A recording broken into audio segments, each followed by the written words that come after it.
Good morning to you. Welcome along to the Eddie Damon Bradford Show here on BBC Radio Leicester. Well, next for you this morning, the tragic death of a mother from Leicestershire who died after being given the wrong results from not one but two smear tests. Louise Gleadall had two smear tests 4 years apart, but both times was told that the results were all clear when in fact her samples weren't good enough and she should have been retested. The University Hospitals of Leicester has admitted clinical negligence and the family have recently been awarded substantial undisclosed damages. Louise grew up in Cossington. Her sisters Claire and Laura fondly remember someone who embraced life. Growing up, Louise was the eldest of the three of us, and I would say she was a little bit mischievous, maybe led us astray from time to time. As she got older, she was very vivacious. She loved life. As she became a mother, she stepped into that role amazingly. Family was everything to Louise. Obviously, Louise attended her cervical smears, which I think is an important thing for women to do, and always thought her smears were normal. And then later obviously went on to develop cervical cancer shortly after giving birth to her third child. Louise was diagnosed early in 2016. She received NHS treatment and well wishes from Leicestershire and beyond, paid for immunotherapy in Germany. Sadly, though, it didn't work. The disease was too advanced and she was 38 when she died at the Laurel's Hospice in Leicester. Louise left a partner and three sons, then aged 2, 11 and 13. The family always suspected something was wrong after Louise's death in March 2018. Eventually, they discovered that the results of two smear tests she underwent were misreported back to her as normal when they were not. It was a shocking discovery, found in medical notes by their solicitor. Laura says Louise should have been invited back in both 2008 and 2012 to repeat both smear tests done those years. If only she had been. She'd have been recalled for 2008 for that first, and if there were any abnormalities, or she'd have had treatment for those abnormalities before it had even developed into cancer. So she wouldn't have had cancer, she wouldn't have had chemotherapy, she wouldn't have radiotherapy, she wouldn't have died. When Louise was diagnosed with cervical cancer, the hospital did a look back at her smear test. In 2017, the University Hospitals of Leicester discovered the misreporting, but Louise, undergoing treatment the year before her death, was never told about those findings. It would have been too late then to change the outcome.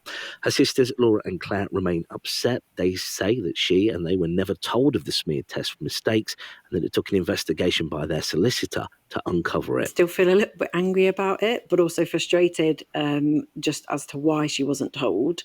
What are the reasons for that? Angry and let down, and you just can't understand who or why was able to make that decision that she wasn't not to be given that information. Eventually, lawyers acting for the trust where the smear tests were processed admitted clinical negligence that led to Louise's death. On behalf of the University Hospitals of Leicester, the NHS has paid out substantial damages to the family in Leicestershire. Well, let's hear now from the family solicitor. Gemma Lewis is from Moosa-Duke Solicitors, based in the city, and joins us this morning. Gemma, good morning to you. Thank you for coming on the show this morning. Gemma, you've been helping the family get compensation and searching for answers. What do you make of what's happened? Good morning, Eddie. When they first instructed me, when the family first came to me in 2019, it was mainly just a feeling of how sad this case was and how potentially unnecessary. We didn't know at that time that there would have been two smear tests that weren't reported correctly, and it was only through our investigations that we found that out. And it was then we realised how much of a tragedy that this actually was. Joey, you alerted the family, but there are still gaps in their understanding. Why, for example, was the test reported negative when in fact the samples hadn't been good enough? All we know is that there were two tests performed and both of those tests were misreported. We don't understand the reason for that, and that question is probably best answered by the hospital. Gemma, what was going through your mind when you uncovered the truth in the medical notes? Do you remember what you thought when you saw that?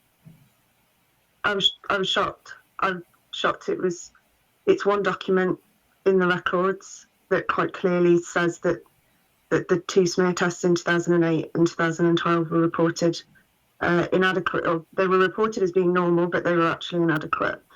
And I was just shocked to see it there in front of me.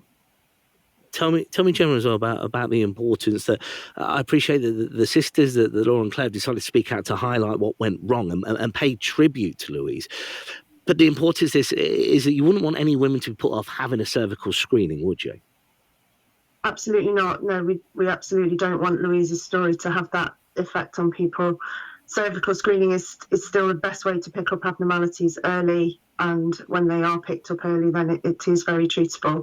Louise's case is just a very sad and quite rare, eventuality of what happens when they're not reported properly. And I know that Louise's sisters are to meet with hospital bosses. What do you hope that will achieve? I hope that they receive the answers that they are looking for, and I hope that they're able to get that from the hospital. Gemma, thank you so much for your time this morning and for joining us on the show. Gemma Lewis there from Moosa-Duke Solicitors, based in the city. Richard Mitchell, Chief Executive at University Hospitals of Leicester NHS Trust, has told us this, and I quote, "I'm deeply sorry that mistakes were made in how we cared and communicated with Louise, and for the devastating consequences this has had for Louise and her family. On behalf of the Trust, I offer our condolences." He goes on to say that errors like those in Louise's care are rare, and there have been significant improvements in cervical screening since 2019, when HPV testing was introduced nationally. Locally, following an investigation into Louise's care, we've strengthened our processes for sharing the findings of cervical screening quality audits to ensure timely and open communication. It goes on to add, finally, we understand Louise's family may still have questions. We've reached out to offer a meeting. You can see more on this story on BBC One, on BBC East Midlands Today, throughout the course of the day.